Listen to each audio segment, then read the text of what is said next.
আসসালামু আলাইকুম রহমতুল্লাহি বরাকাতু।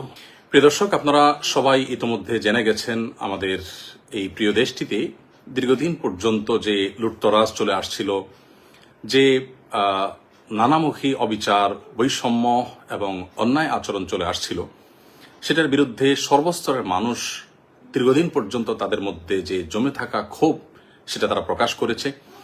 ছাত্র জনতার গণ আন্দোলনে ইতিমধ্যে আমরা জানি যে সরকার পতন হয়েছে। এই পুরো সাফল্যের যে মহানায়কেরা, বিশেষ করে আমাদের শিক্ষার্থীরা, তাদের সকলকে আমরা সকলে বিনম্র শ্রদ্ধা জ্ঞাপন করি। আল্লাহ রাব্বুল আলামিন তাদের সবাইকে এর জন্য সর্বোত্তম বিনিময় দান করুন এবং যে সমস্ত ছাত্র ভাইদেরকে বা যে সমস্ত নিরীহ নিরপরাধ মানুষদেরকে আমরা হারিয়েছি, যাদেরকে হত্যা করা হয়েছে, খুন করা হয়েছে, আমরা তাদের প্রত্যেকের রুহের মাগফিরাত কামনা করছি। আল্লাহ রাব্বুল আলামিন তাদের সবাইকে শাহাদাতের মর্যাদা দান করুন। প্রিয় দর্শক ভাই বোন, যে বিষয়টিকে আমি শুরুতেই বলতে চাই তা হলো যে বর্তমানে যে আনন্দঘন একটি পরিবেশ চলছে, এই পরিবেশে আমরা দেখতে পাচ্ছি যে অনেক সুযোগ সন্ধানীরা এমন সব কাজ করছে যে এই পুরো অর্জনটাকে ম্লান করে দেওয়ার জন্য সেগুলো যথেষ্ট হতে পারে। তোমাদের থেকে একটি গুরুত্বপূর্ণ বিষয় হলো যে লুটতরাজ চলছে। এমনকি আমরা সোশ্যাল মিডিয়ার কল্যাণে এও দেখলাম যে রাস্তাঘাটের লাইট পর্যন্ত মানুষ খুলে নিয়ে যাচ্ছে। যারা রাস্তাঘাট থেকে লাইট খুলে নিয়ে যাচ্ছে, যা হাতের কাছে পাচ্ছে সেটাকেই তারা ভেঙে নিয়ে যাচ্ছে এবং যেখানে পাচ্ছে সুযোগ সেখানে তারা লুটতরাজ করছে। এরা কখনো এদেশের বন্ধু হতে পারে না, এরা দেশের শত্রু। এই মানুষগুলো কখনো শিক্ষার্থী বা প্রকৃত অর্থে যারা আন্দোলনকারী ছিল তারা নয়। এই মানুষগুলো অবশ্যই সুযোগ সন্ধানী এবং এই লুটপাট যে কোনো মূল্যে আমাদেরকে বন্ধ করতে হবে। বিধায় যারা যেখানে আছেন, আমি বিশেষ করে মসজিদে যারা আছেন, মসজিদের দায়িত্বশীলদেরকে বিনীতভাবে অনুরোধ করতে চাই, আপনাদের মসজিদ থেকে আপনারা আহ্বান করুন, ডাক দিন, যেন কোনো প্রকার লুটতরাজ, কোনো প্রকার অরাজকতা যেন না চলে। কেউ যেন আইন নিজের হাতে তুলে না নেয়। কোনো প্রকার অরাজকতা যদি চলতে থাকে তাহলে সেটি আমাদেরই দুর্ভোগ পোহাতে হবে, সেটা আমাদেরই অকল্যাণ বয়ে আনবে। সরকারি কিংবা বেসরকারি কোনো স্থাপনা যেন কোনোভাবে নষ্ট না হয়।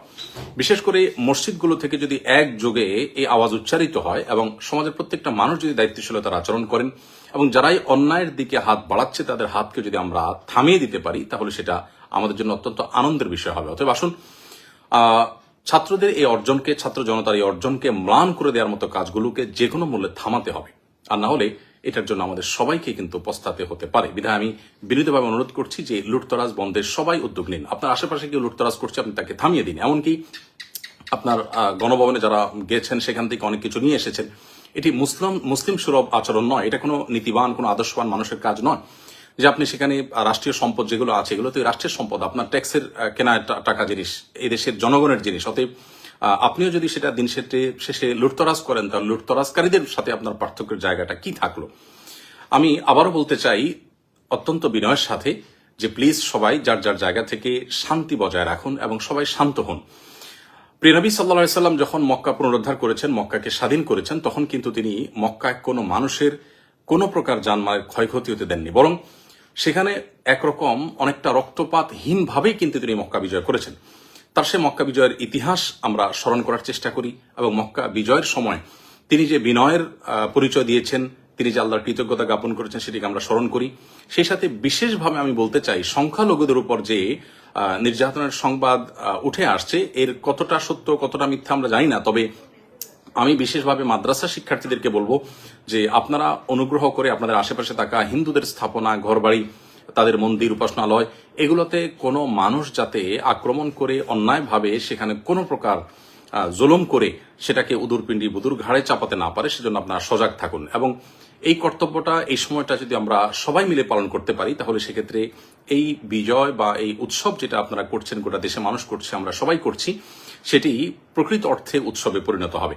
বিধায় কোনো সংখ্যালঘুর উপর যদি নির্যাতন হয় তাহলে সেক্ষেত্রে যে জুলুমের বিরুদ্ধে আন্দোলন হলো, যেই জুলুমের বিরুদ্ধে এই গণ আন্দোলন হলো, গণ অভ্যুত্থান হলো, আমরা ৭১ দেখিনি, আমরা ২৪ দেখেছি। আমরা এই গণ আন্দোলনের যে সাক্ষী হয়েছি সেটি প্রকৃত অর্থে সার্থক হবে তখনই যখন এটাকে সম্পূর্ণরূপে সংখ্যালঘুদের উপর নির্যাতন বন্ধ এবং সকল প্রকার লুটতরাজ বন্ধ করার প্রচেষ্টা আমরা প্রত্যেকটা মানুষ করতে পারবো। আমি আবারও বলছি যে সংখ্যালঘুদের নিরাপত্তা সবাই নিশ্চিত করুন। প্লিজ মসজিদের মাইক থেকে হিন্দু ধর্মাবলম্বীদের ঘর বাড়ি, তাদের স্থাপনায় কোনো প্রকার কেউ হাত দিয়ে যদি কোনো কিছু ভাঙতে উদ্যত হয়, আগুন দিতে উদ্যত হয়, কোনো প্রকার অন্যায় আচরণ করতে উদ্যত হয়, তাহলে ইমাম সাহেবের নেতৃত্বে সেই কালো হাত ভেঙে দিন, সেই কালো হাতকে থামান।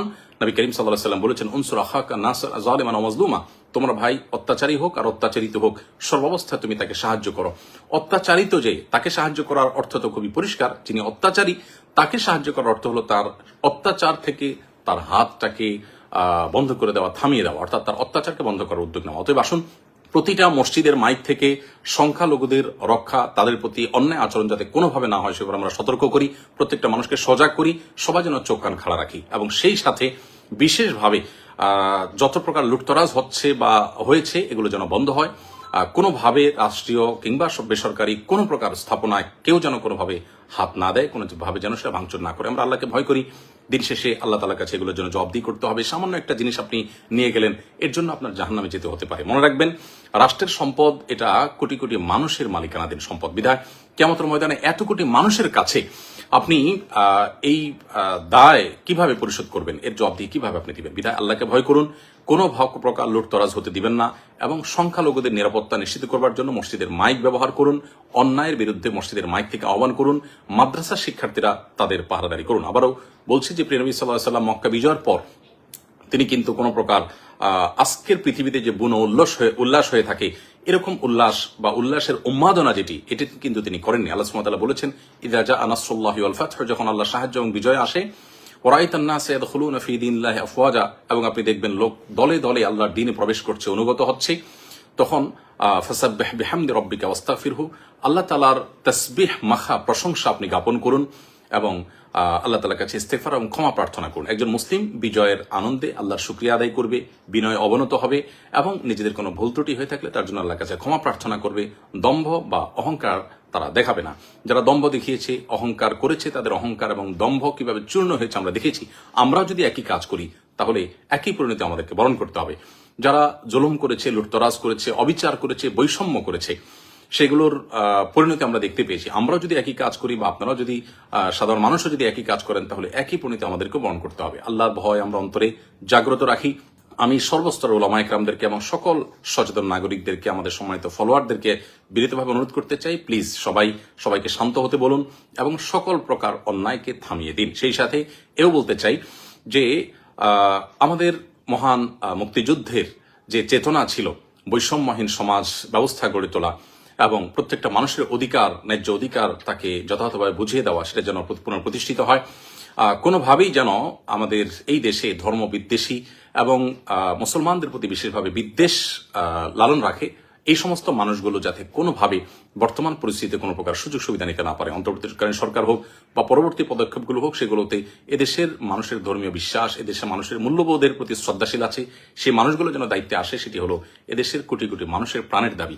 অতএব আমরা সেই দাবিটাও যার যার জায়গা থেকে উচ্চারিত করব এবং প্রিয় স্বদেশকে আল্লাহ রাব্বুল আলামিন নিরাপদে রাখুন, ভালো রাখুন, শান্তিতে রাখুন, আমরা সে দোয়া করছি। আবারও বলছি, সকল প্রকার লুটতরাজ, সংখ্যালঘুদের আক্রমণের বিরুদ্ধে আমাদের প্রত্যেককে জিহাদ ঘোষণা করতে হবে এবং প্রত্যেককে সংখ্যালঘুদের নিরাপত্তার বিষয়টির জন্য বিশেষভাবে কাজ করতে হবে এবং সকল অন্যায়কে বন্ধ করবার জন্য সামাজিকভাবে আমরা সম্মিলিত উদ্যোগ গ্রহণ করতে হবে। মসজিদের মাইকগুলো সচল হয়ে যাক, মাদ্রাসাগুলোর ছাত্ররা সক্রিয় হয়ে যাক, সকল প্রকার স্কুল কলেজের শিক্ষার্থী সকল শান্তিময় মানুষ সক্রিয় হয়ে যান এবং সকল প্রকার অন্যায়কে থামিয়ে দিন। আল্লাহ তাআলা আমাদের সকলকে তৌফিক দান করুন। জাযাকুমুল্লাহ খাইর। আসসালামু আলাইকুম ওয়া রাহমাতুল্লাহি ওয়া বারাকাতুহু।